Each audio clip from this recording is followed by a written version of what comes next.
சத்திய வசனத்தின் நேராக நாம் கடந்து வருவோம்.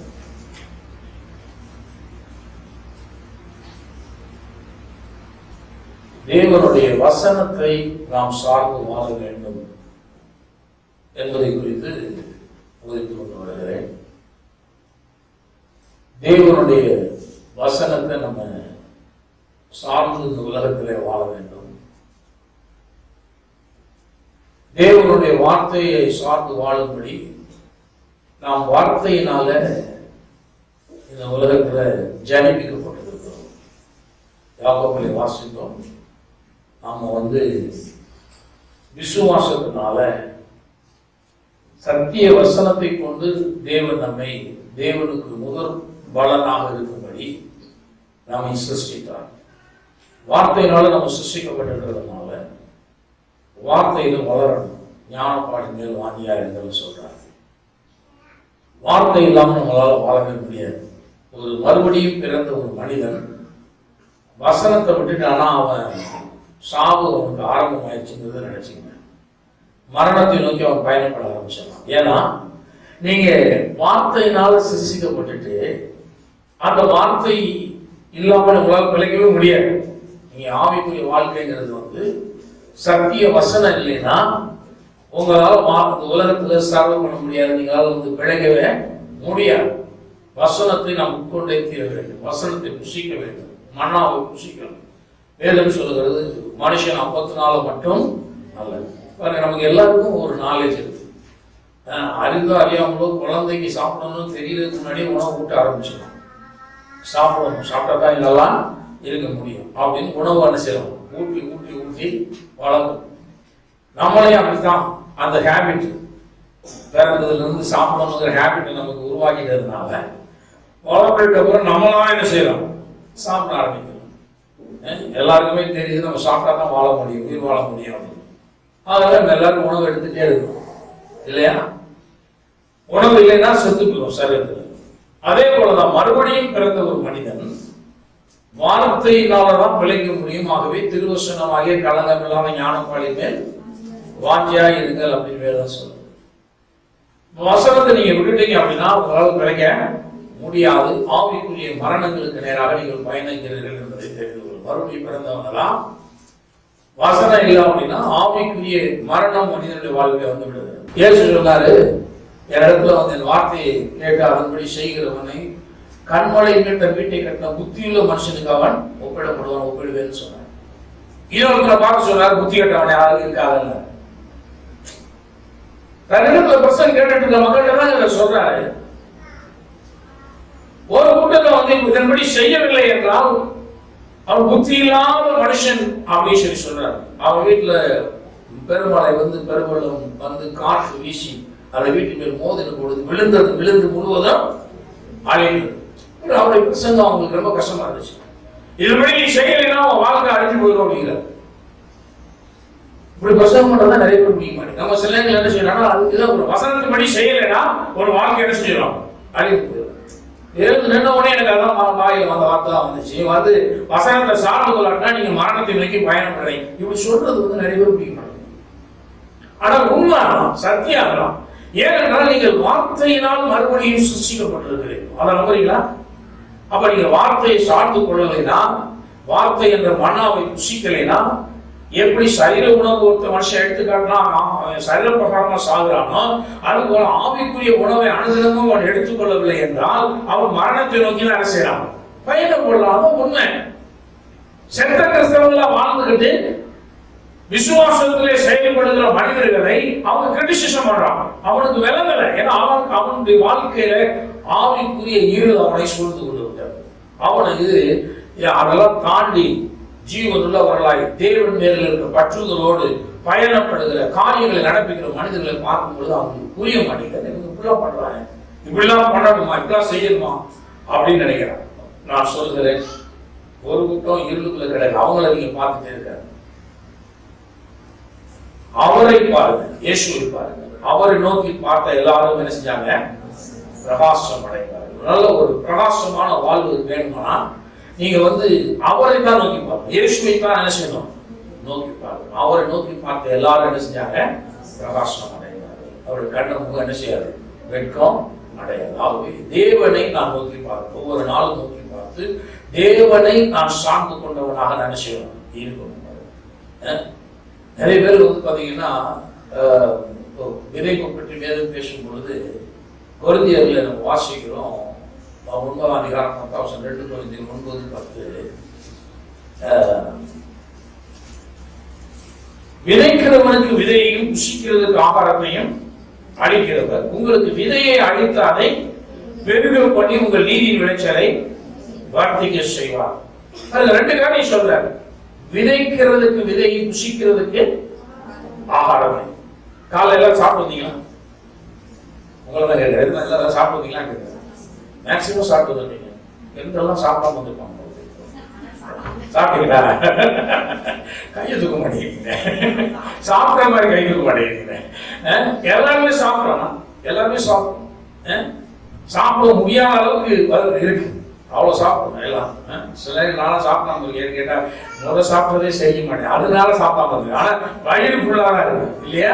நிறைய அப்படிதான் சாப்பிட்றோம், நிறைய சாப்பிட்றோம், நிறைய போஷிக்கப்படுறோம் இல்லையா? வேதம் சொல்லுகிறது இப்ப புசிக்கிறதுக்கு ஆகாரத்தை கொடுக்கிறதே. நல்லா கவனிங்க.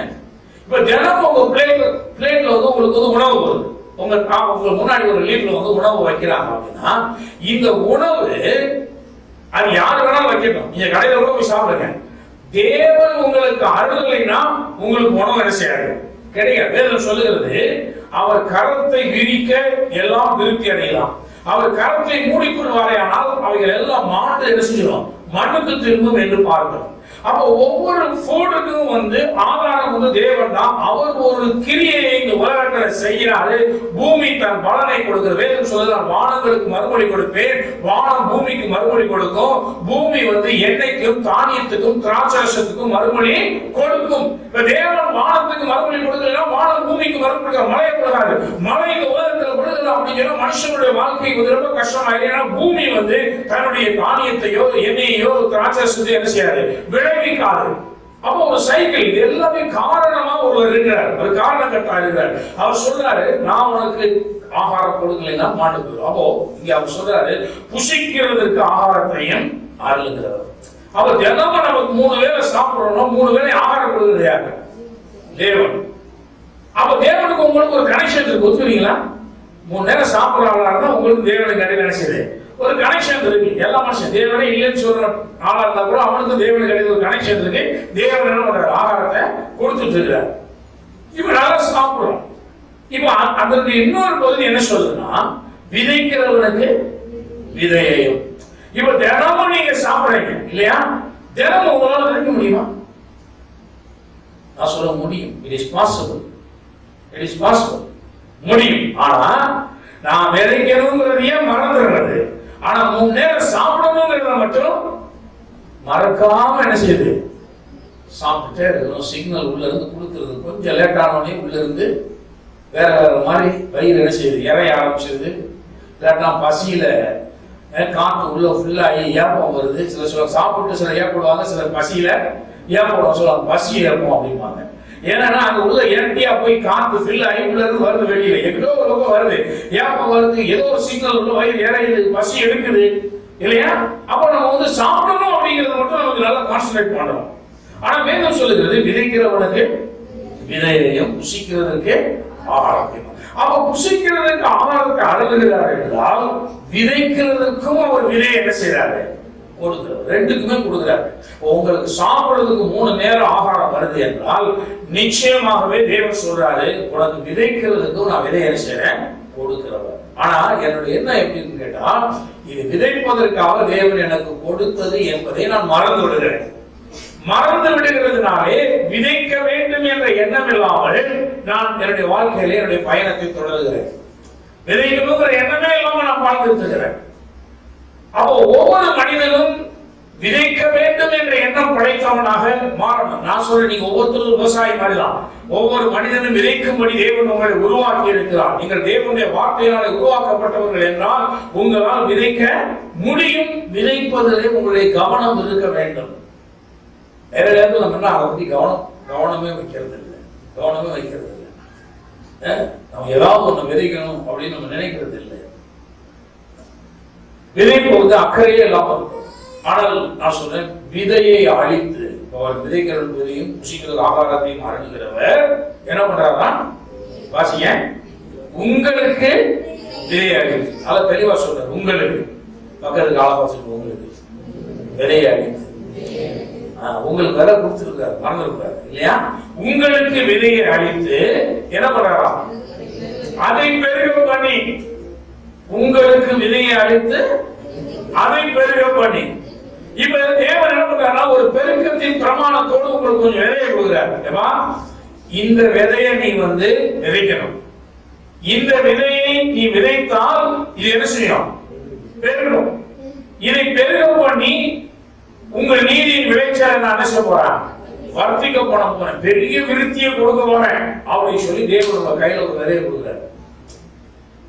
The secret of the seed வந்து நம்ம புரிஞ்சுக்கணும், விதையினுடைய ரகசியம். அதனாலதான் ஒருத்தர் வந்து ஒரு கையில வந்து ஒரு விதையை ஒரு மாங்கொட்டை மாதிரி ஒரு பெரிய கொட்டையை கொடுத்துட்டு ஒருத்தர் கேட்டாராம், இதுல என்ன பாக்குறேன்? அப்ப அவன் சொல்றானா மாங்கொட்டைன்னு சொன்னான்.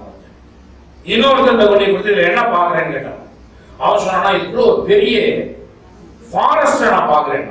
மரம் கூட சொல்ல ஒரு பெரிய ஃபாரஸ்ட் பாக்குறேன் அப்படின்னா, ஒரு மனிதன் ஒரு விதையை எப்படி பாக்குறான், இன்னொரு மனிதன் ஒரு விதையை எப்படி பாக்குறான் பாருங்க. அவன் என்ன சொல்றான், ஒருத்தர் வெறும் கொட்டையெல்லாம் பார்க்கறான். அது மரம் கூட என்ன செய்யறாங்க, போட்டா முளைக்கும் மரம் கூட பாக்கல, ஒரு வெறும் கொட்டை வெறும் விதை அப்படி பாக்குறான்.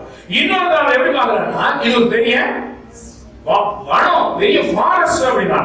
எப்படி அவனுடைய பார்வை எப்படின்னா, இந்த ஒரு விதையை போட்டா 1000 விதை வரும். இந்த 1000 விதையை எடுத்து விதைச்சா 10,000 1,00,000 விதைகள் என்ன செய்யும் வரும். அப்படி மரங்கள் என்ன செய்யும், பெருகிட்டே போனா பெரிய ஒரு அடர்ந்த காடு என்ன செய்ய முடியும், இந்த ஒரு விதையினால உருவாக்க முடியும். தேவன் அப்படிதான் பாக்குறாரு. உங்க கையில ஒரு விதையை கொடுத்துட்டு பெருக பண்ணி நீதியின் விளைச்சல் என்ன செய்யணும், நிறைய விருத்தி அடையணும் அப்படின்னா. ஆனா விதை கிடைச்சதுக்கு அப்புறம் நம்மளால என்ன பண்ணா, அந்த விதையை வந்து விதையாக பார்ப்பதில்லை, விதையையும் சேர்த்து சாப்பிட்டு ஏன் போட்டு போயிடலாம். அதில் விதையை கொண்டு போய் பத்திரமா சேர்த்து வச்சுக்கிறோம். ஏன்னா இது நமக்கு நீங்க கிடைச்சிருக்கு, கொஞ்சம் காசு வந்துருக்கு, இதை கொண்டு போய் நினைச்சிடுவான் சேர்த்து பத்திரமா வச்சுக்குவோம் அப்படின்னா. ஒரு விதையை கொண்டு ஒரு கண்ணாடி பாட்டில போட்டு மூடி வச்சீங்கன்னா முளைக்குமா? முளைக்கவே முடியாது. அது விதைய எங்க விதைக்கணுமோ அங்க விதைச்சாதான் என்ன செய்யும், முளைக்கும். அப்போ தேவன் என்ன சொல்றாரு, சேமிப்பு திட்டம்லாம் இருக்க வேண்டியதான். பைபிள் வந்து விதைப்பை பற்றி பேசுது, சேமிப்பு பற்றி பேசுது. இந்த உலகம் வேற சேமிப்பு பற்றி பேசுது. நல்லா புரிஞ்சுக்கணும், உலகம் சேமிப்பு பற்றி பேசுது. ஆனா பைபிள் வந்து விதைப்பு அறுப்பை பற்றி பேசுகிறது, சேமிப்பை பற்றி என்ன செய்யுது பேசுகிறது. ரெண்டுமே பேசுது. நல்லா புரிஞ்சுக்கணும். கடவுள் எதையும் சேர்க்கப்படாதுன்னு சொல்லல. இல்லை, அவர் சொல்ற நீ விரைச்சு மாறு, உனக்கு அறுவடை எப்படி பாரு அப்படிங்கிற. அப்ப நம்ம விசுவாசத்தினால யாரால விதைக்க முடியும் அப்படின்னு கேட்டா, தேவனை சார்ந்து கொண்டவனால் மட்டும்தான் விதைக்க முடியும். தேவனை சார்ந்து கொள்ளலைன்னா அவனால விதைக்க முடியாது. அவன் விதைப்பதில் அவன் தடுமாறுவான், அவனுக்கு ரொம்ப கஷ்டம். ஆகவே இயேசு சொல்றாரு, இந்த வார்த்தைகளை சும்மா கேட்காதீங்க, இந்த வார்த்தைகளை கேட்டு இதன்படி செய்கிறவர்களான செய்யறீங்க இருந்தீங்கன்னா, கண்மலை உங்க வீட்டை கட்டின புத்தியுள்ள மனுஷனுக்கு உங்களை அரசுவேன் ஒப்பிடுவேங்கிறார். அப்படி நம்ம மத்திய சுவிசேஷம் 11ஆம் அதிகாரம். இங்க யோவான் வந்து இயேசுவினிடத்துல ஆள் அனுப்பி அவர் கேட்கிறாரு, வருகிற நீர் தானா அல்லது இன்னொரு வர காத்திருக்க வேண்டுமா அப்படின்னு கேட்கிறாரு. அதற்கு இயேசு வந்து பதில் சொல்றாரு, நீங்க யோவான் இடத்துல போய் என்ன சொல்லணும் அப்படின்னா, நீங்கள் கேட்கிறதையும் காண்கிறதையும் போய் என்ன செய்யுங்க சொல்லுங்க அப்படின்னு சொல்லிட்டு, குருடர் பார்வை அடைகிறார்கள், சப்பானிகள் நடக்கிறார்கள், குஷ்டரோகிகள் சுத்தமாகிறார்கள், செவிடர் கேட்கிறார்கள், மரித்தோர் எழுந்திருக்கிறார்கள், தரித்திரருக்கு சுவிசேஷம் பிரசங்கிக்கப்படுகிறது, என்னிடத்தில் இடரடையாக எவனோ அவன் பாக்கியவான் அப்படின்னு சொல்றாரு. இதெல்லாம் போய் சொல்லுங்க அப்படின்னு சொல்லிட்டு சொல்றாரு. என்ன நடக்குது போய் சொல்லுங்க, வருகிறவர் நீர்தானா அப்படின்னு கேட்டதுக்கு அவர் சொல்றாரு. இதெல்லாம் சொல்லிட்டு அவங்க சீஷர்கள்லாம் போன பின்பு அவர் 7ஆம் வசனத்தில் சொல்றாரு, அவர் போன பின்பு இயேசு யோவானை குறித்து ஜனங்களுக்கு சொன்னது என்னவென்றால், எதை பார்க்க வனாந்தரத்துக்கு போனீர்கள், காற்றினால் அசையும் நானாலையோ அல்லவென்றால் எதை பார்க்க போனீர்கள், மெல்லிய வஸ்திரம் தரித்த மனுஷனையோ? மெல்லிய வஸ்திரம் தரித்தவர்கள் அரசர் மாளிகையில் இருக்கிறார்கள். அல்லவென்றால் எதை பார்க்க போனீர்கள், தீர்க்கதரிசியையோ? ஆம், தீர்க்கதரிசியை பார்ப்பீர்கள், மேன்மை உள்ளவனையே என்று உங்களுக்கு சொல்லுகிறேன். யோவானை பற்றி பேசுறாரு. எதை பார்க்க வனாந்தரத்துக்கு போனீர்கள்? சில நேரங்கள் மக்கள் பாருங்க, எதுக்கு கோயிலுக்கு போறோம், எதுக்கு அந்த இடத்துக்கு போறோம்னு தெரியாது. எல்லாரும் போறாங்க, நான் என்ன செய்வேன், சும்மா அப்படியே வந்து பாத்தீங்கன்னா எல்லாரும் கூட்டமா போனா நம்மளும் அங்க என்ன செய்யணும், ஒன்றும் இல்லைங்க. ரோட்ல ஒரு 10 பேர் நின்று எட்டி பார்த்துன்னு வச்சுங்களேன். நான் அடிக்கடி இந்த ஹைவேஸ்ல பார்ப்பேன். எங்கேயாவது நின்றுட்டு ஒரு தடவை பார்த்தா ஒண்ணுமே இருக்காது. ஒரு தண்ணி விழுகிறத பாக்குறேன். இந்த புது சாலைக்கு பக்கத்துல இருக்க அம்மா இருப்பாங்க, அந்த தண்ணி அந்த ஓடையில விழுந்துருக்காங்க. ஒருத்தன்னு பார்த்தாலே ஒருத்தர் சொன்னாங்க, என்னமோ பார்த்துட்டு இருக்கானே. உடனே பைக்கை நிறுத்தி வந்து 2 பேரும் என்ன செய்யறாங்க, எட்டி பாக்குறான். 2 4 10 இப்ப எங்க பார்த்தாலும் பைக்காரனே கார்காரன் நின்று பாக்குறான். நிறைய பைக்காரன் நிக்கிறானே, நம்மளுக்கு கடைசிக்கு அங்கே போய் பார்த்தா ஒண்ணுமே இருக்காது. இப்ப என்ன தரிசனமே இல்லாம நோக்கமே இல்லாம சில இடங்கள்ல மக்கள் என்ன செய்யறாங்க, போறாங்க. ஏன் சொந்த கேட்கலாம், எதை வகையா வனாந்திரத்துக்கு போறீங்க, எதை பார்க்க வனாந்திரத்துக்கு என்ன பண்றாங்க, யோவான் எழுப்பி அவர் என்ன பண்ணாரு, ஜனங்களுக்கு வந்து சுவிசேஷம் என்ன செய்யறாரு, பிரசங்கம், வனாந்திரத்தில் பிரசங்கம் பண்றாரு. அவர் என்ன பிரசங்கம் பண்ணாருன்னு தெரியல. இந்த ஜனங்களுக்கு என்ன அப்படின்னா, அங்க ஏதோ ஒரு புதுசா ஒரு பிரசங்கர் எழுதி இருக்கிறாரு. அவர் திடீர்னு வேற மாதிரி இருக்கிறாரு. நம்ம சாப்பிடுறது மாதிரி அவர் சாப்பிடுறது இல்லை, நம்மள மாதிரி குடிக்கிறது இல்லை. அதனால அவரை போய் என்ன செய்வோம், இன்னைக்கு நிறைய உடையே உடுத்தாத நிர்வாண சாமியார்கள் எல்லாம் இந்த உலகத்துல பார்க்கணும் இல்லையா. அது என்ன இருக்கோ இல்லையோ, அவன் நம்ம மாதிரி இல்லை. அதனால அவனை போய் என்ன செய்யணும், ஒரு தடவை பார்த்துட்டு வந்துடும். போறாங்களா இல்லையா, மக்கள் போறாங்க. அங்க என்ன இருக்கோ இல்லையோ, நம்மள மாதிரி இல்ல, வேற மாதிரி இருக்கிறான். அதனால அவனை போய் என்ன செய்யணும், பார்க்கணும். சரி, அங்க போய் என்ன பார்த்த, என்னத்தை கண்ட, இல்லங்க பார்த்துட்டு கும்பிட்டு வந்தீங்க, ஒண்ணுமே இருக்காதுங்க. நிறைய இடங்கள் அப்படிதான். சரி, போனவன் அங்கே நல்ல காரியங்கள் இருந்தா கூட அந்த நல்ல காரியத்தை போய் எடுத்துட்டு வந்தானா கிடையாது. நிறைய பேர் அப்படிதான் இருக்காங்க. யோவான் பிரசங்கம் பண்ற, யோவான் ஸ்நானம் இயேசு கேட்கிறார். இந்த யோவானை சுற்றுப்புறத்தில் இருக்கிற யாரும் யோவான் இடத்துல போய் அங்க போன உடனே பாக்குறாங்க, யோவான் என்ன பண்றாரு, மன திரும்புகள், தேவனுடைய குமாரனா இயேசு வர்றதுக்கு ஆயத்தமா இருக்காரு, விசுவாசிக்கிறவங்க வந்து விசுவாசிக்க ஆயத்தப்படுங்க சொல்லி ஆயத்த ஞானசாரம் கொடுத்தாரு. இவன் போனாலே விசுவாசிக்கிறவங்கள ஒண்ணு செய்யல. யோவான் என்ன பண்றாரு, வர்றவங்க எல்லாம் யோர்தான்ல முக்கி விடுறாரா, நானும் போய் முங்கிட்டு வந்தேன். எதுக்கு ஞானசாரம், எதுக்கு போனவங்களும் தெரியல, எதுக்கு ஞானசாரம் எடுத்தவங்களும் தெரியலங்க. எதுக்கு போனோம்னு தெரியல. நிறைய பேர் தான் கோயிலுக்கு வர்றாங்க. எதுக்கு கோயிலுக்கு வர்றோம், எதுக்கு ஞானசாரம் எடுக்கிறோம், ஒண்ணுமே தெரியல. ஆனா எல்லாரும் போறாங்க, நானும் போறேன், எல்லாரும் வர்றாங்க, நானும் வரேன். ஏசுக்கு தான் இருக்கிறேன். கொஞ்சம் நல்லா ஏசு என்ன செய்யறாருன்னா, கொஞ்சம் அதெல்லாம் சொல்றாரு, ஸ்டாண்ட் இப்ப சொல்றாரு, எதுக்கா போனீங்க வனாந்தரத்துக்கு, எதுக்கு போனீங்க, எதை பார்க்க வனாந்தரத்துக்கு போனீர்கள், காற்றினால் அசையும் நாணலையா, அங்க என்ன நல்லா புல்வெளி நல்லா இருக்குன்னு பார்க்க போனீங்களா, புல்வெளி ரொம்ப அழகா இருக்குன்னு பார்க்க, அந்த நாணலை பார்க்க போனீங்களா அப்படின்னு, நாணலை பார்த்து அழகா அது அழகு பார்க்க போனீங்களா, பசுமையை பார்க்க போனீங்களா. அடுத்த கேள்வி கேட்கிறாரு, அல்லவென்றால் அதை பார்க்க போனீங்களா, அல்லவென்றால் எதை பார்க்க போனீர்கள், மெல்லிய வஸ்திரம் தரித்த மனிதர்கள். அவர் சொன்னார், மெல்லிய வஸ்திரம் தரித்த மனிதன் யார் பார்க்க போனீங்க. அவங்க இதெல்லாம் ஏன் கேட்கிறாருன்னா, யோவான் வந்து ஒட்டக மயிர்குடையை தரித்து கொண்டு என்ன பண்றாரு, வெட்டுக்கிளியையும் காட்டு தண்ணியும் புஷிக்கிறவரா இருக்காரு. இதுதாங்க அங்க உள்ள ட்ரெண்ட். யோவானை பார்க்க போனதுக்கு என்ன காரணங்கிறத இயேசு கண்டுபிடிச்சிட்டாரு. ஏன்னா இவன் நம்மள மாதிரி என்ன செய்யறாரு, ட்ரெஸ் போடலாம், இவன் வித்தியாசமா நினைச்சிருக்கிறான், ட்ரெஸ் போட்டுருக்கிறான். இவன் கொஞ்சம் ஆள் பார்க்க வித்தியாசமா தெரியல, சாமியார் மாதிரி இருக்கிற யோகா ஸ்நானம் ஸ்நானம். ரெண்டாவது, நம்ம சாப்பிடுறது மாதிரி என்ன செய்யல, நம்ம சாப்பிடுற உணவுலாம் சாப்பிடுறது இல்லைங்க. சிலர் அதுல பெருமை, அது சாமியார் பாருங்க நம்மள மாதிரி எல்லாம் சாப்பிட மாட்டாரு, அவர் வேற மாதிரி தான் சாப்பிடுவாரு.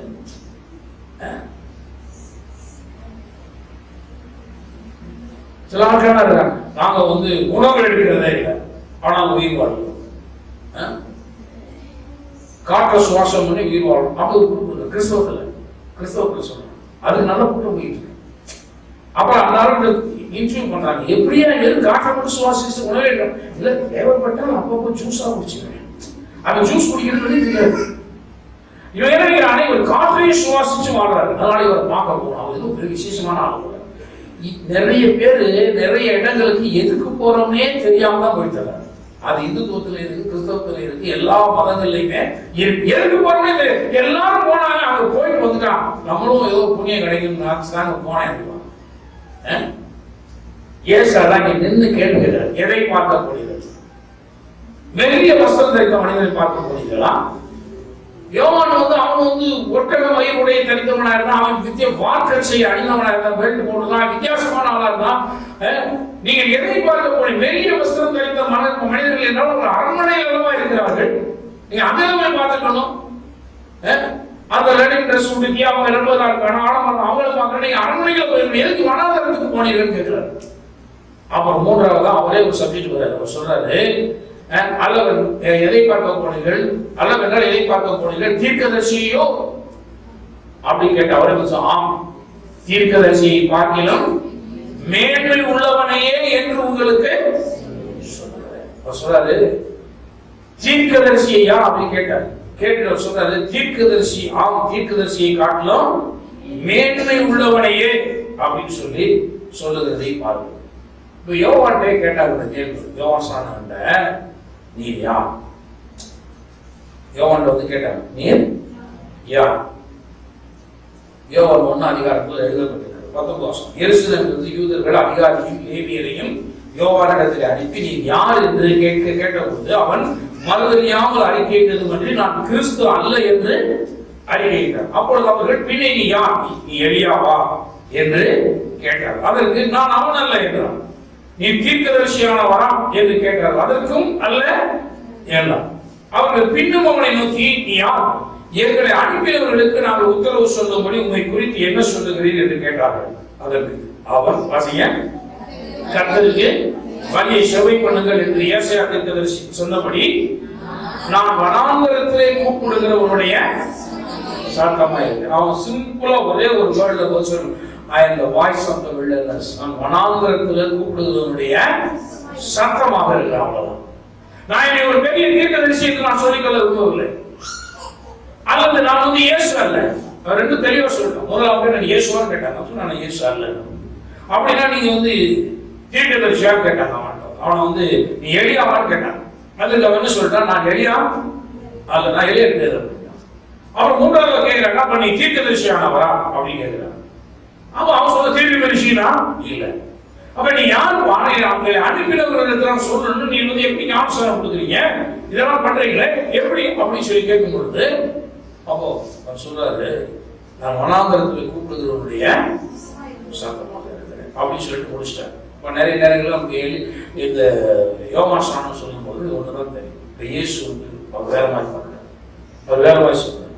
இந்த இடத்துல அவர் சொல்லும்போது சொல்றாரு, எதை பார்க்க நீங்கள் வனாந்தரத்துக்கு தீர்க்கதரிசியையோ அப்படின்னு கேட்டுட்டு அவர் சொல்றாரு, ஆம், தீர்க்கதரிசியை காட்டிலும்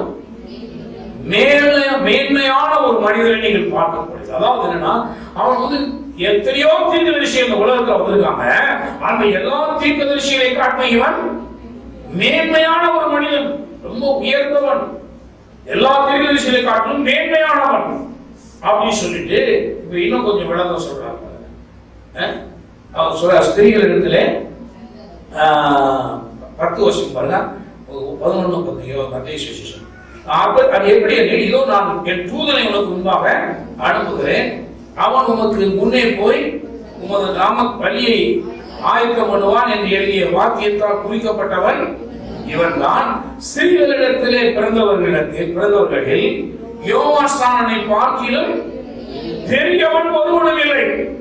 சொல்றாரு, இவன் எல்லா தீர்க்கதரிசிகளை காட்டிலும் மேன்மையானவன். நீங்க தீர்க்கதரிசின்னு சொல்றீங்க, அதெல்லாம் தாண்டி இவன் ஒரு மேன்மையானவன் அப்படி சொல்றாரு. ரெண்டாவது பாயிண்ட் சொல்றாரு, சிறியவரிடத்துல பிறந்தவர்கள் எல்லாரையும் பார்க்கலாம், யோவானை பார்க்கலும் பெரியவன் ஒருவனுமே எழுதுனதில்லை. பாருங்க, தாயின் வயிற்றுல மனிதனா இந்த உலகத்துல பிறந்தவர்கள் தான் எல்லாருமே தீர்க்கதரிசிகள். பழைய பாட்டை பார்க்கணும், நிறைய தீர்க்கதரிசிகளை பார்க்கணும். ஆபிரகாமே ஒரு தீர்க்கதரிசியா, ஆபிரகாமை பார்க்கணும், மோசையை பார்க்கணும், தானியேலை பார்க்கணும், தாவீதை பார்க்கணும், ஏசாயா, எரேமியா, எத்தனையோ தீர்க்கதரிசிகள், தீர்க்கதரிசி புத்தகங்கள் நிறைய நம்ம பார்க்கிறோம். ஏராளமான தீர்க்கதரிசிகள் இருக்காங்க. இயேசு சொல்றாரு, சிறியவரிடத்திலே பிறந்த இவர்கள் எல்லாரையும் பார்க்கலாம் யோவான் மேன்மையானவன், பெரிய ஆளு அப்படிங்கிறார். யோவான் பெரிய மனிதன், எல்லாரையும் பார்க்கலும் இவன் பெரியவன் அப்படின்னு சொல்ற இன்னொரு தகவலை பதிவு பண்றாங்க. அப்புறம் சொல்லிட்டு ஸ்திரீகளிடத்தில் பிறந்தவர்கள் யோவானை பார்க்கலும் பெரியவன் ஒருவனும் எழுப்பினதில்லை, ஆகிலும் பரலோக ராஜ்யத்திலே சிறியவனாய் இருக்கிறவன் அவனிலும் பெரியவனாய் இருக்கிறான் என்று உங்களுக்கு மெய்யாகவே சொல்லுகிறேன். இப்ப சொல்றாரு, பரலோக ராஜ்யத்திலே சிறியவனாய் இருக்கிறான். நம்ம எல்லாம் எந்த ராஜ்யத்துக்குரிய பிள்ளைகள்? பரலோக ராஜ்யத்துக்கு உரியவர்களாக பிள்ளைகளாக இருக்கிறோம். இங்கே ஆண்டு பெரியவன் சிறியவன் சண்டையெல்லாம் வந்துச்சு. அதெல்லாம் பைபிள்ல நிறைய பார்த்து யார் பெரியவனா இருப்பான். ஆண்டு சொன்னாரு, எவன் பெரியவனா இருக்குன்னு நினைக்கிறான் அவன் எல்லாருக்கும் பணிவிடைக்காரனாய் இருக்க கடவுள் சொன்னார். பெரியவனா இருக்குன்னு நினைக்கிறேன், பணிவிடைக்காரனாய் இருக்கிறான். அவ சிறியவன் எல்லாரிலும் பெரியவனாக இருப்பான். அதனால இயேசு வந்து பாத்தீங்கன்னா அவர் பந்தி இருக்கிறவராக இல்லாமல் அவர் பணிவிடைக்காரனை போல என்ன செய்யறாரு, அவர் சர்வ் பண்ணி காமிக்கிறார். இப்படிதான் தாழ்மையா இருக்கணும் அப்படிங்கிறதா இயேசு என்ன செய்யறாரு, செய்து காமிக்கிறார். இப்போ தாழ்மையுள்ள தேவனுடைய ராஜ்யத்தில் இருக்கிற தாழ்மையுள்ள ஒரு மனிதன், தேவன் சொல்லுகிறபடி தன்னை தாழ்த்துகிறவன், அவன் யார் அப்படின்னு கேட்டா யோவானை காட்டிலும் பெரியவன். யோவானை காட்டிலும் பெரியவன். இப்ப நான் சொல்றேன், யோசித்து பாருங்க. பழைய ஏற்பாட்டில் இருந்த எல்லா தீர்க்கதரிசிகளை காட்டிலும் யோவான் எப்படி விடாது மேன்மை உள்ளவன். ஸ்திரீகளிடத்திலே பிறந்தவர்களிலே யோவானை காட்டிலும் பெரியவன் ஒருவனும் எழுப்பினது இல்லை.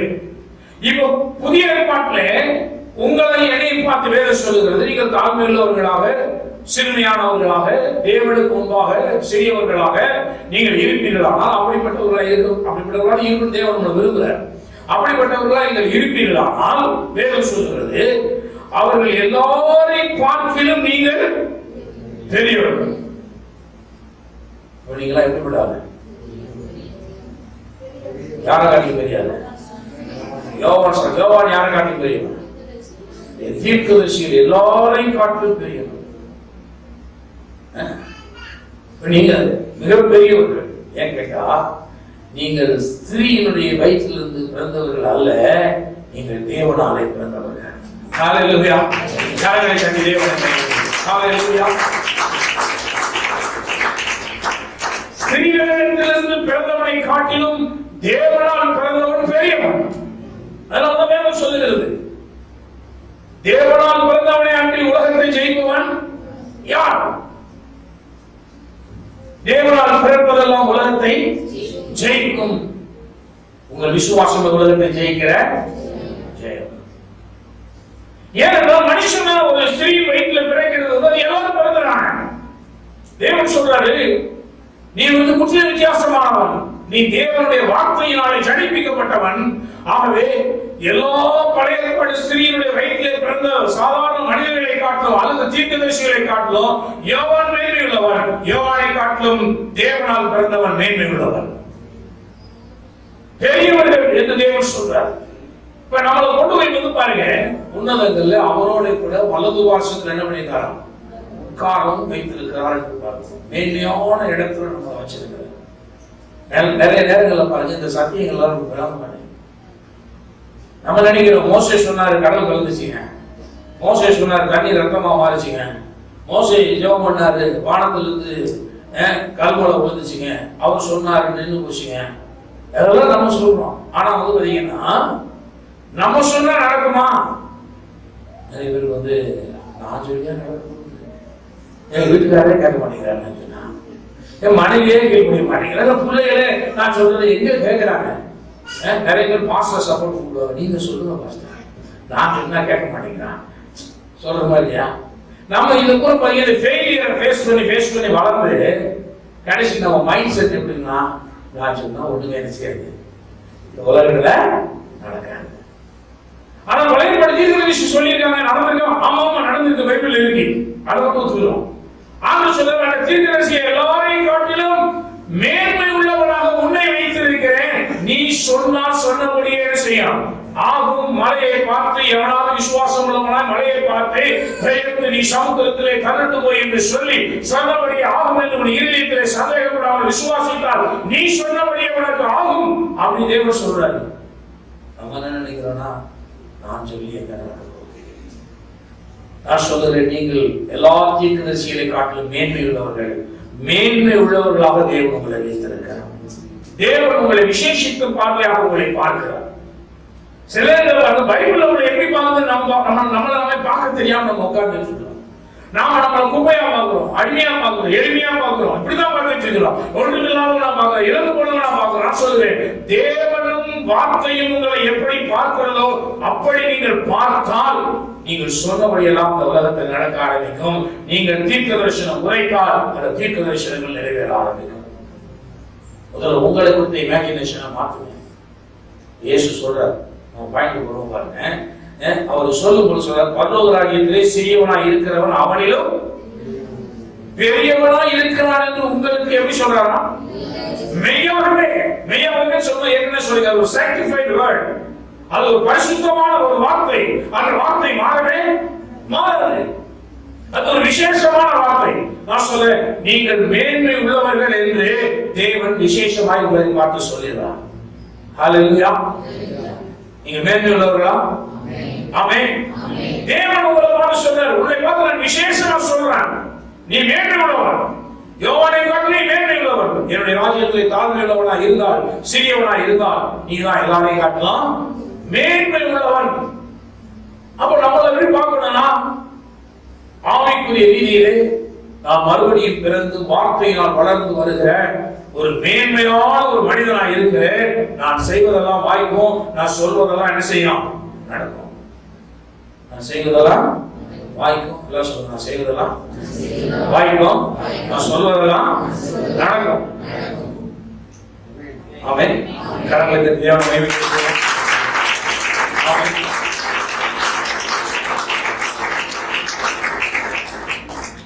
ஏன்னா ஆண்டவருக்கு உங்களை பார்த்து சொல்றேன், இதெல்லாம் வந்து இயேசு சொன்ன வார்த்தை, மற்ற எந்த பிரசங்கியாரும் சொல்லல, இயேசு சொன்ன வார்த்தை. இயேசுதான் நம்மளை பார்த்து சொல்றாரு, நீ வந்து மேன்மை உள்ளவா, எல்லாரையும் காட்டும் தெரியாது அப்படின்னு சொல்லிட்டு கீழே சொல்றாரு. யோவான் ஸ்நான காலம் முதல் இதுவரைக்கும் பரலோக ராஜ்யம் பலவந்தம் பண்ணப்படுகிறது, பலவந்தம் பண்ணுகிறவர்கள் அதை பிடித்துக் கொள்கிறார்கள். நியாயப்பிரமாணமும் தீர்க்கதரிசிகள் யாவரும் யோவான் வரைக்கும் தீர்க்கதரிசனம் உரைத்து கொண்டு வாசிங்க, நீங்கள் ஏற்றுக்கொள்ள மனதாய் இருந்தால் வருகிறவனாகிய ஏலியா இவன் தான். யோவான் ஒரு கேள்வி கேட்டாங்க. முதல் இயேசுவார் கேட்டார், நான் இயேசு இல்லை பார்த்தேன், நான் இயேசு இல்லை. ஏன்னா இயேசு மேசியா வருவார்னு உங்களுக்கு தெரியும், எதிர்பார்த்துருந்தாங்க. ஒருவேளை இவன் இயேசுவோ அப்படின்னு சந்தேகம் இருந்தது. யோவான் ஸ்நானத்துல போய் நீ இயேசுவான்னு கேட்டாங்க. நான் இயேசு இல்லை. அப்புறம் ரெண்டாவது கேள்வி கேட்கிறாங்க, நீ ஏலியாவா? நான் அந்த ஏலியாவா கிடையாது. ஆனா இயேசு சொல்றாரு, யோவான் எலியா நான் அல்லன்னு சொன்னது காரணம் என்னன்னா, அவன் தன்னை தாழ்த்துகிறான், தன்னை தாழ்த்துகிறான். ஆனால் உண்மையாகவே நான் உங்களுக்கு சொல்லுகிறேன், உங்களுக்கு ஏற்றுக்கொள்ள மனது இருந்தா நான் சொல்றேன், வருகிறவன் வருகிறான் என்று சொல்லப்பட்ட அந்த எலியா வந்து இவன் தான். வருகிறவனாகிய எலியா இவன் தான். வருகிறவனாகிய எலியா இவன் தான். அவங்க பாருங்க, இன்னும் சொல்லப்பட்டிருக்கு, யோவான் ஸ்நானன் வந்து பிறக்கும் பொழுது அவன் எலியாவின் ஆவியும் வெள்ளமும் உடையவனா அந்த உலகத்தில் என்ன செஞ்சான்? பிறந்தான் என்று பார்க்கிறோம். யோவான் ஸ்நானனை குறித்து வேதம் சொல்லும் பொழுது வாசிக்கலாம். லூக்கா 1ஆம் அதிகாரம் 17ஆம் வசனம். லூக்கா 1:17.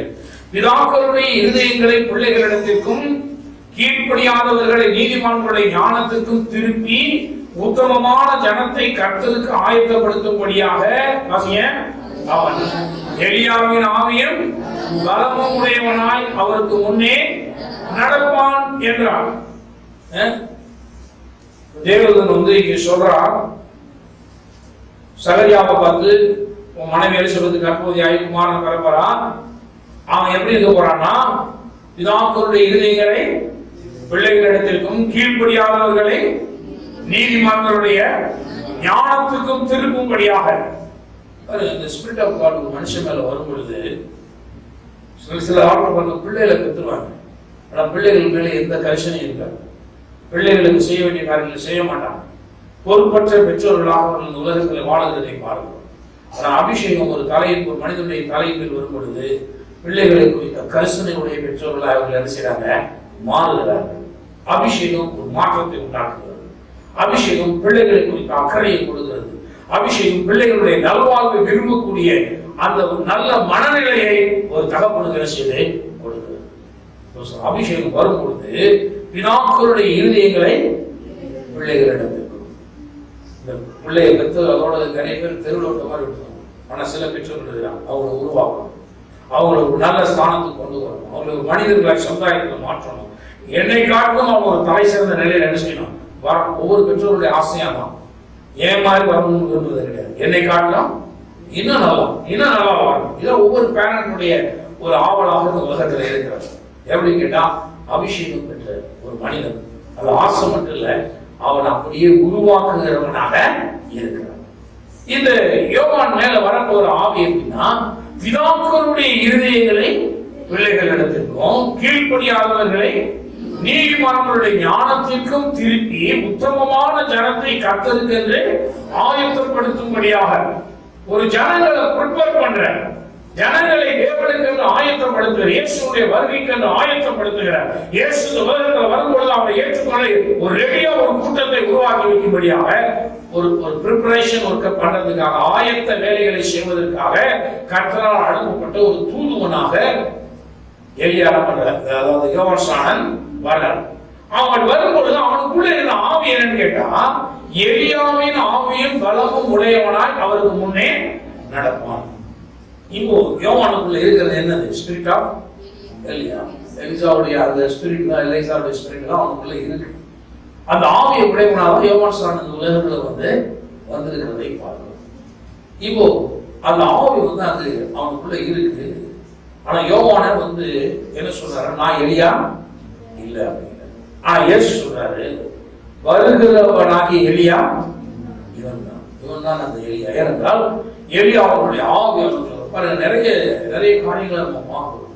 இப்போ பிசிக்கலா யோவான் உடைய ஒரு சரீரத்துல ஒரு தாயின் வயிற்றுல எலிசபெத்துடைய வயிற்றுல யோவான் பிறக்கிறார். ஆனா அவருக்குள்ள இருக்கக்கூடிய அந்த ஸ்பிரிட் என்ன அப்படின்னு கேட்டா எலியாவுடைய ஆவியும் பலமும் அவனுக்குள்ள இருக்கு. இப்ப நல்லா பண்ணீங்க. எலியா பழைய பட்டாளத்தில் வாழ்ந்த தீர்க்கதரிசி. அவன் பாதி வாழ்க்கையில அக்னி ரதத்துல ஏறி பரலோகத்துல பண்ணிடுறாரு, போயிடுறாரு. இன்ஃபினிஷிங் அவர் மனிதனை போல சாகல, அக்னி ரதத்துல ஏறி அப்படியே போயிடுறாரு. இப்ப அவருடைய ஸ்பிரிட் என்ன பண்ணுறான்? மறுபடியும் இந்த பூமியில யோவான் ஸ்நானனுக்குள்ள என்ன செய்யுது? அவனை மோட்டிவேட் பண்ணுது. அவன் எலியாவுடைய அந்த ஆவியின் பலமும் யோவானுக்குள்ள இருக்கிறதுனாலதான் யோவான் பாத்தீங்கன்னா ஒரு அஞ்சாத ஒரு பிரசங்க. யோவான் பயங்கரமான ஒரு அந்த எலியா அந்த நாட்கள்ல எப்படி ராஜாக்களுக்கு சவாலா நின்றாலும் அதே போல இவங்க என்ன பண்றான்? யோவான் சாணனை எதிர்த்து நிற்கிறார். ஏதாவது தவறு செய்யும்போது அவருடைய சகோதரனுடைய மனைவியை வைத்துக் கொண்டிருப்பது சரியல்ல அப்படின்னு ராஜாவுக்கு எதிராக நின்ற ஒரு மனிதன். ராஜாக்களுக்கு ஃபேவர் பண்றாங்கிறதுக்காக ராஜா செய்யற தப்பெல்லாம் ஏத்துக்கல, ராஜாவை தட்டி கேட்ட மனிதன். நிறைய பேர் ஏன்னா இப்ப சகோதரர்கள் மினிஸ்ட்ரியில நிறைய சப்போர்ட்டிவா இருப்பாங்க. ஆனா அவங்க செய்யற தப்ப மட்டும் நினைச்சு கூடாது, காட்டுக்கூடாது. எல்லாம் எதிர்பார்க்கிறாங்க. நம்ம அவங்க செய்யற தவறுகளை சுற்றி காட்டிதான் அவங்க புரிய மாட்டேன். ஆனா நான் சொல்றேன், எலியாவுடைய ஆவியின் பலத்தை உடைய ஒரு மனிதனாக இருக்கிறவன் மனிதனிடத்திலிருந்து தயவை பெறும்படியாக அவன் பிரசங்கியாரா இல்ல, அவன் தேவனுடைய திட்டத்தின்படி ஜனங்களை கடிந்து கொள்கிறவனாக அவன் இருக்கிறான். அப்படிப்பட்ட ஒரு ஆவிதான் எலியா இந்த யோவானுக்குள்ள இருக்கிறது. ஏனென்றால் அன்றைக்கு ராஜாவுடைய தயவு பெறுகிறதுக்காக எலியா இருக்கல, அவன் ராஜாவை எதிர்த்து நின்று கர்த்தர் தெய்வம் என்பதை நிரூபித்து காண்பித்தோம். அதே ஸ்பிரிட் தான் இங்கே பார்வோன் அங்க ஏறுவது தன்னுடைய சகோதரனுடைய மனைவியை தனக்கு மனைவியாகி. ஆனா யோவான் சாணன் அவனுக்கு பிடிக்கும். சிறைச்சாலையில் இருக்கும்போது கூட கூப்பிட்டு ஆலோசனை கேட்டுக்கிட்டு இருந்தான். யோவான் சாணனை பிடிக்கும். அவனை ஜெயிலில் போட்ட காரணமே அந்த இவனுக்கு இரண்டாவது மனைவியா வந்தவதான் காரணம். கடைசியில் அவனை எங்கேயாவது கொலை பண்ணிக்கூடாதுன்னு பார்த்து கொலையும் பண்ணிடுறான். ஆனால் தன்னுடைய உயிர் போற நிலையில கூட யோவான் அவன் பிரசங்கித்த பிரசங்கத்துல உறுதியாக தான் செஞ்சாரு இருந்தார். அவர் பிரசங்கத்தை இப்ப அவர் போயிட்டாரு. மூன்றாவது விஷயமாக அந்த எலியா வெளிப்படுத்தும் விசேஷத்துல இந்த உலகத்துல பரிசுத்தவான்கள் எல்லாம் எடுத்துக் கொள்ளப்பட்டதுக்கு அப்புறம் இந்த உலகத்தை கடிந்து கொண்டு பிரசங்கம் பண்ண ஆரம்பிப்பார். கடைசியா அவருடைய பிசிக்கல் டெத் நடக்கும், சரீர பிரகாரமான மரணம். அவரும் மோசையை குறித்து வேதம் சொல்லுகிறது, அவர்கள் அடக்கம் பண்ணுவார் இல்லாமல் தெருவில் அரிசிவாங்கலாம். 3 நாள் அளவு கிடப்பாங்க போட்டு உலகத்தில் இருக்கிற எல்லா டெலிவிஷன் மூலம் உலகத்தில் இருக்கிற எல்லா மனிதர்களும் பார்ப்பார்கள். அடக்கம் பண்ணுவார் இல்லாமல் 3 நாள் கிடப்பாங்க. இதான் நடக்கும். அதுக்கப்புறம் அவங்க பார்த்து கொண்டிருக்கையில அவர்கள் உயிரிழந்து எழுந்து அரிசிவாங்க, பரலோகத்துக்கு போவாங்க. அதுக்கப்புறம் தேவனுடைய அந்த ராஜ்யங்கள்லாம் தொடர்ந்து இந்த காரியங்கள்லாம் நடக்கும். அப்ப எலியா வந்து பாத்தீங்கன்னா 3 தடவை விசிட் பண்றாரு, அந்த இடத்துக்கு வர மறுபடியும் வர அவருடைய ஒர்க்கை கம்ப்ளீட் பண்றதுக்காக இன்னும் வந்து அவர் தேவன் வந்து வைத்திருக்கிறார். சில கேட்பாங்க, யோவான் ஜெயில இருக்கும் போது ஏதாவது அவனை கொல்லாம கடவுள் பாதுகாத்துக்கலாம்ல. நான் சொன்னேன், அதுக்கு நம்ம தலையிட வேண்டியது. ஏன் கேட்டா அது வந்து தேவனுடைய நிறைய திட்டங்கள் அந்த மனிதனுடைய வாழ்க்கையில் இருக்கிறது. இன்னும் எலியா வந்து முடிஞ்சு போயிருந்தேன், யோவானுடைய வாழ்க்கை முடிஞ்சு போயிருந்தேன். அது தேவன் அதனுடைய கண்டினியூஷன்ஸ் இருக்கு. அவங்க திரும்ப இந்த உலகத்துக்கு வருகிறவங்களா இருக்காங்க, காரியங்கள் நடப்பிக்கிறவர்களாக அவர்கள் இருக்கிறார். அதனால நம்ம புரியாத காரியங்கள்லாம் தலையிட்டு கடவுள் ஏன் காப்பாற்ற கேள்வி கேட்கக்கூடாது. அதனால நம்ம கொஞ்சம் புரிந்து கொள்ள முயற்சிக்க வேண்டும். இங்கே இயேசு சொல்றாரு, நீங்கள் ஏற்றுக்கொள்ள மனதாக இருந்தால். அப்ப என்ன இயேசு வந்து சொன்ன உடனே என்ன சொல்லியிருப்பாங்க, யாரும் ஏற்றுக்கொண்டிருக்க மாட்டாங்க. ஏன்னா நாங்க யோவான்டே கேட்டோம், நீ எலியாவான்னு கேட்டோம், அவன் எலியா இல்லைன்னு சொல்லிட்டான். சொல்லிட்டான். நீர் வந்து என்ன கடவுள் அவன் தான் எலியான்னு சொன்னா நாங்க நம்பிடுவோமா? ஏன்னா அங்கேயும் ஒரு ஞானசாரம் நம்பிங்க, அங்கேயும் போய் எலியாட்ட போய் நேரம் பிரசங்கம் கேட்டு வந்த ஆட்கள், அதாவது யோவான். அப்ப அவன் சொல்லிட்டா நான் எலியா, நீர் வந்து என்ன வருகிறவனாக எலியா இவன் தான் ஆகும் அப்படி சொன்னா நாங்க ஏற்றுக்கிடுவோமா? ஏசு அதனாலதான் சொன்னாரு, ஏற்றுக்கொள்ள மனதாக இருந்தார். அப்ப நிறைய நேரங்கள்ல ஆவிக்குரிய சீக்ரெட்ஸ் வந்து ரிவீல் பண்ணப்படும் பொழுது, வெளிப்படுத்தப்படும் பொழுது ரகசியங்கள் நமக்கு அநேக நேரங்களில் ஏற்றுக்கொள்ள முடியாத நிலையில் தான் நாம் இருக்கிறோம். நமக்கு புரிய மாட்டேங்குது. ஏன்னா நம்மளுடைய மனது குறுகினது, நம்முடைய எண்ணங்கள் குறுகினது. ஆவி மண்டலத்தில் நடக்கிற காரியங்கள் நமக்கு விளங்கவே இல்லை. நம்ம எல்லாம் மாம்சத்தின்படியே பிறந்து மாம்சத்தின்படியே வளர்ந்து எல்லாம் மாம்சத்தின்படியே சிந்திச்சு இப்படி போயிட்டு இருக்கும்போது இந்த மாம்ச உலகம் என்ற இந்த மண்டலத்தை தாண்டி ஆவி மண்டலத்தில் நடக்கிற காரியங்கள் நமக்கு புரியாத புதிராக அது இருக்கிறதை பார்க்கிறோம். நமக்கு புரியாத புதிராக இந்த உலகத்தில் இருக்கிறதை நாம் பார்க்கிறோம். புரிந்து கொள்ள வேண்டியது அவசியமான காரியமாக இருக்கிறது. அதனால சொல்றாரு, ஏற்றுக்கொள்ள மனதாக இருந்தால் ஏற்றுக்கொள்ள வருகிறவனாக எலியா இவன் தான் அப்படின்னு சொல்லி 15ஆம் வசனம் படிங்க.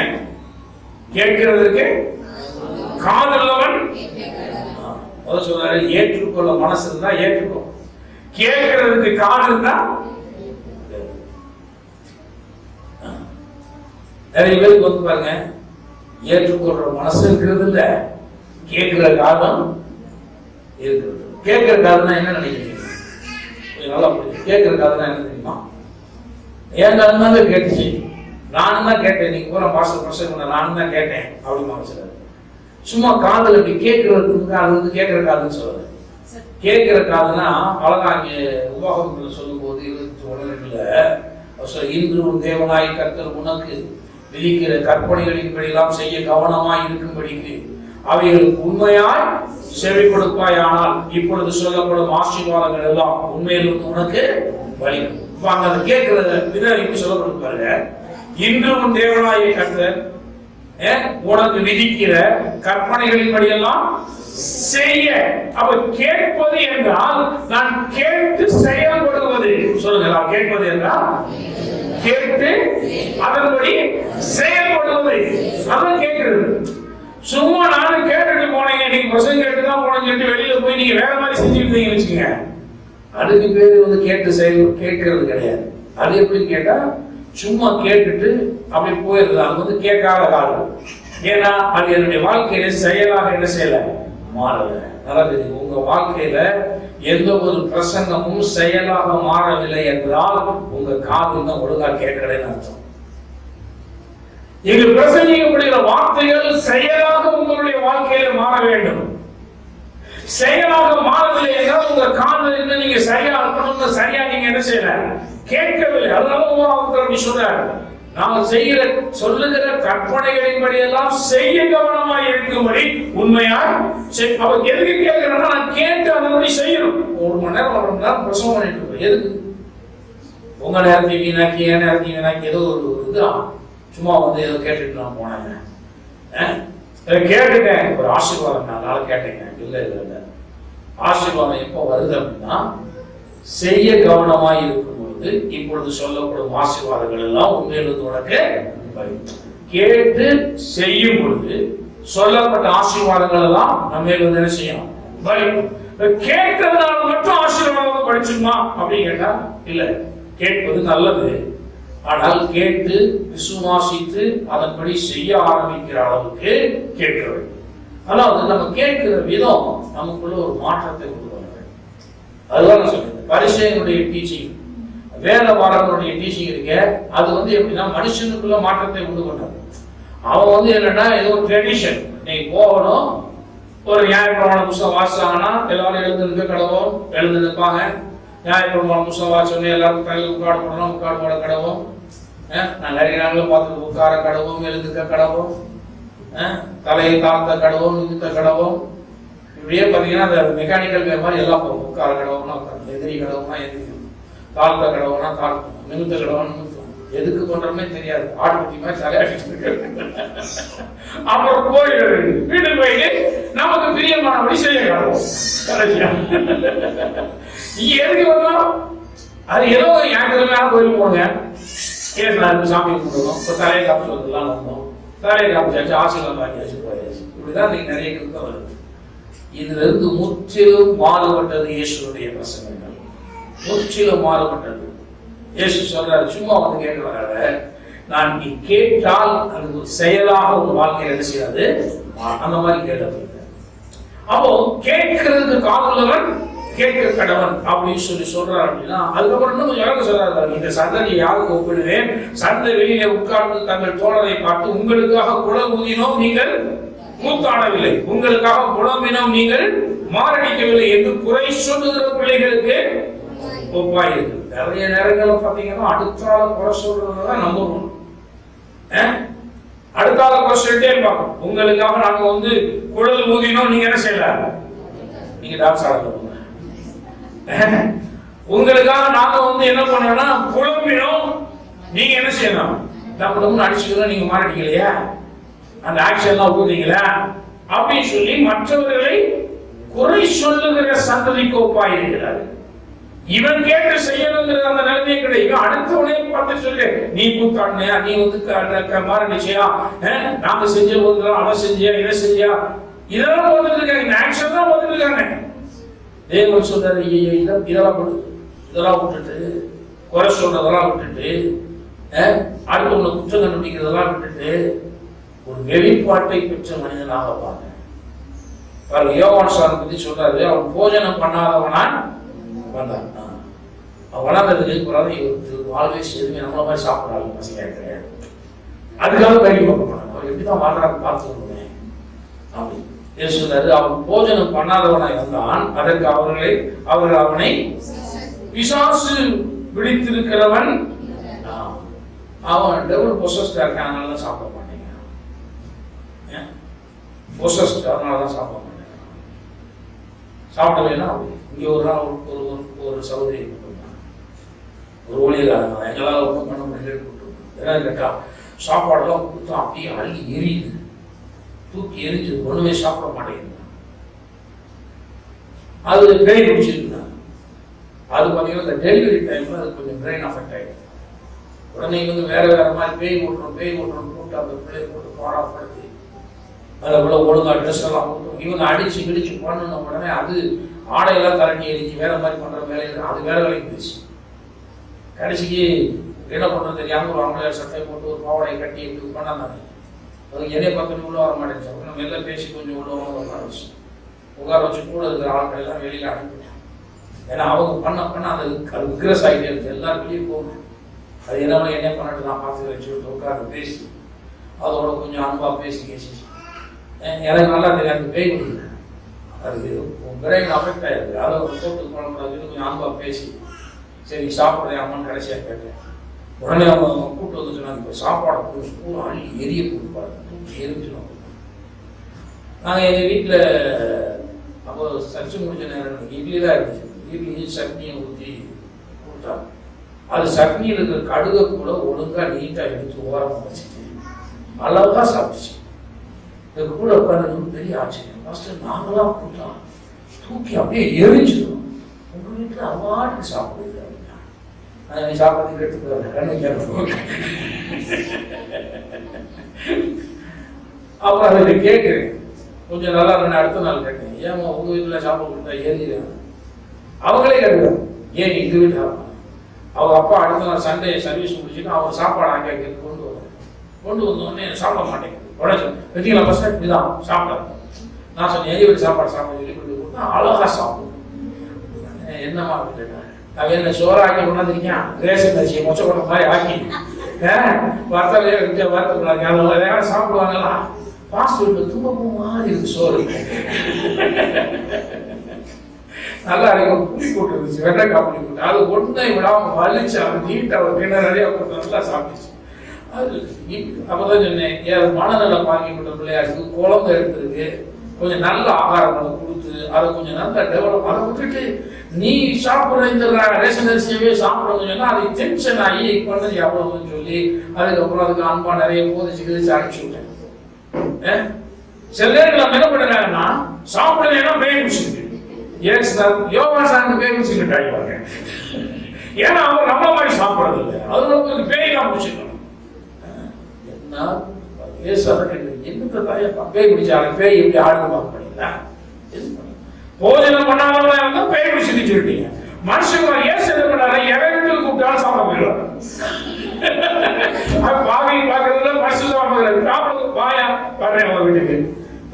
மத்தையை கூப்பிடுறாரா பாடுறேன், சகையை கூப்பிடுறாரா பாடுறேன், யார் கூப்பிட்டு விட்டாலும் என்ன செய்யறேன் பாடுறேன். அவருக்கு பாவியா அப்படி இப்படிலாம் பார்க்கறது இல்லை, எல்லாரும் வீட்லயும் உட்காந்து சாப்பிடுறாரு. அது ஒரு பெரிய ஆச்சரியம். உடனே அவங்க என்ன செஞ்சாங்கன்னா, இவர் பாவியான மனுஷனுக்கு சாப்பிட போறதுனால இவரு பாவியா, இவருக்கு வேற கொடுத்துருக்கிறார். ஏசு அதான் சொன்னாரு, மனுஷகுமாரன் எல்லாருக்கும் சாப்பிட போனார், போஜனம் பண்ணுகிறவரா அதற்கு அவர்கள் இதோ போஜன பிரியனும் சேர்த்து அடியில மதுவான பிரியனும் மான மனுஷன் ஆயக்காரருக்கும் பாவிகளுக்கும் சிநேகிதன் என்றார்கள். இவர் இயேசுநாதர் என்ன சொல்லிட்டாங்கன்னா, இவர் ட்ரங்கார்டு, இவர் மதுவான பிரியர், இவர் போஜன பிரியர். ஏதாவது ஒரு முத்திரை குத்திட்டே இருக்காங்க.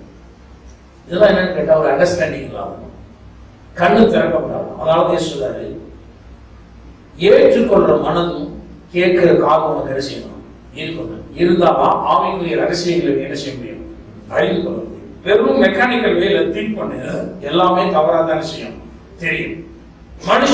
மனுஷமா பாத்தீங்கன்னா ஆவிக்குரிய மனிதர்களை உங்களால் புரிந்து கொள்ள முடியாது. அதனாலதான் வேதம் சொல்லுகிறது, ஆவிக்குரியவன் எல்லாரையும் நிதானித்து ஆராய்கிறான், அறிகிறான், ஆனால் அவன் ஒருவனாலும் நிதானித்து அறிய. இவன் என்ன பாஸ்ட் இப்படி பண்ணிட்டு இருக்காரு, ஏன் அப்படி பண்றாரு, ஏன் ஏசு இப்படி பண்றாரு, ஏன் அப்படி பண்றாரு.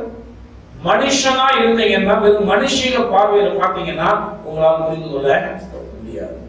உங்களால் புரிந்து கொள்ள நிறைய நேரங்கள்ல பாஸ்டரை ஏன் இருக்கிறாங்க அப்படின்னா, அவங்க ஒரு மனுஷிக பார்வை, அவங்களுக்கு ஆவிக்குரிய வெளிச்சம் இருந்ததுனால புரிந்து கொள்ளுதல்னால அவங்க வேற மாதிரி பார்த்து என்ன பண்ணிடுறாங்கன்னா, இவர் நம்மள தேவையில்லாம நம்மளுடைய விஷயங்கள்ல தலையிடுறாரு, கடிந்து கொடுறாரு அப்படி இப்படின்னு சொல்லி உங்களுக்கு ஒரு வெறுப்புகள் நினைப்பாரு. அது உடனே ஒண்ணுதான், நீங்க வசனத்தினால பிறந்தவங்க வசனத்தை ஆவிக்குரிய கண்ணோட்டத்தோடு விளங்கி கொள்ளக்கூடிய பார்வையுடையவர்களாய் மாற வேண்டும். ஏற்றுக்கொள்ளுகிற மனது நான் சொல்றேன், ஒரு புதிய சத்தியமாக உங்களுக்கு நான் சொல்லுகிறேன். ஏற்கனவே நீங்க அறிந்திருந்ததா மறுபடியும் நான் உங்களுக்கு சொல்லுகிறேன். இந்த உலகத்திலே இருக்கக்கூடிய எல்லா தீர்க்கதரிசிகளை காட்டிலும், ஸ்திரீகளிடத்திலே பிறந்த எல்லாரையும் காட்டிலும் யோவான் ஸ்நானன் பெரியவன். யோவான் ஸ்நானை காட்டிலும் தேவனுடைய ராஜ்யத்தில் இருக்கிற சிறியவனாக இருக்கிற நீங்கள் பெரியவர்கள். அப்ப நீங்க சொன்னா எல்லாம் நடக்குமா? நீங்க விசுவாசித்த காரியங்கள் நடக்குமா அப்படின்னு கேட்டா நான் சொல்ற 100% நடந்தாக வேண்டும். ஏனென்றால் நீங்கள் பெரியவர்கள். இயேசு அதனாலதான் சொல்றாரு, மலை கூட உனக்கு முன்னாடி நிற்க முடியாது. மலையை பார்த்து நீ பெயர்ந்து சமுத்திரத்துல கலந்து போ அப்படின்னு சொன்னார், அது விலகி போகும். விசுவாசத்தோடு சொல்லு அப்படிங்கிறார்.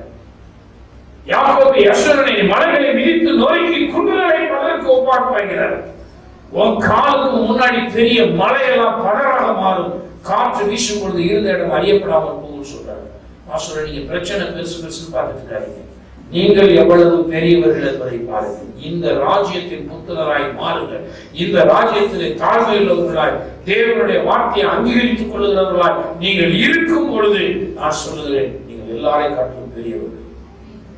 நீங்கள் சொல்வதெல்லாம் வாய்க்கும், சொல்வதெல்லாம் நடக்கும், செய்வதெல்லாம் வாய்க்கும். மறுபடியும் சொல்லுங்க, நான் தேவனுடைய பிள்ளையாக இருக்கிறேன், மறுபடியும் பிறந்திருக்கிறேன், தேவனுடைய ராஜ்யத்திலே நான் சிறியவனாக இருக்கிறேன்.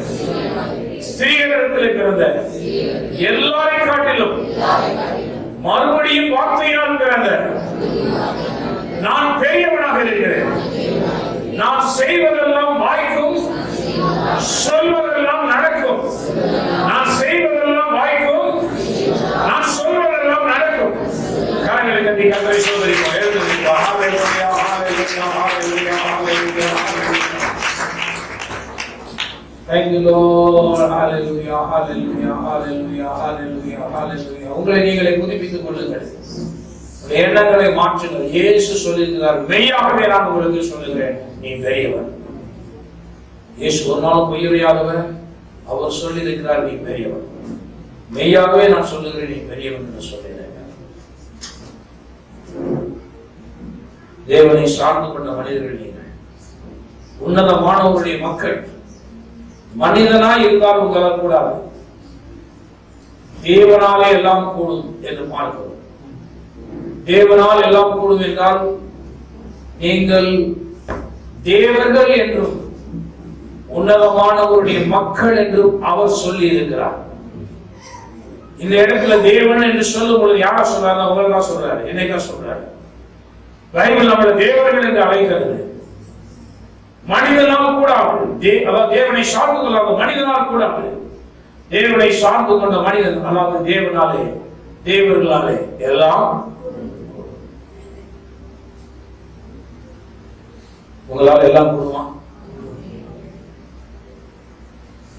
மனிதனால் ஆகாதது தேவனால் எல்லாம் கூடும் சொல்றது. அந்த இடத்துல என்னால் எல்லாம்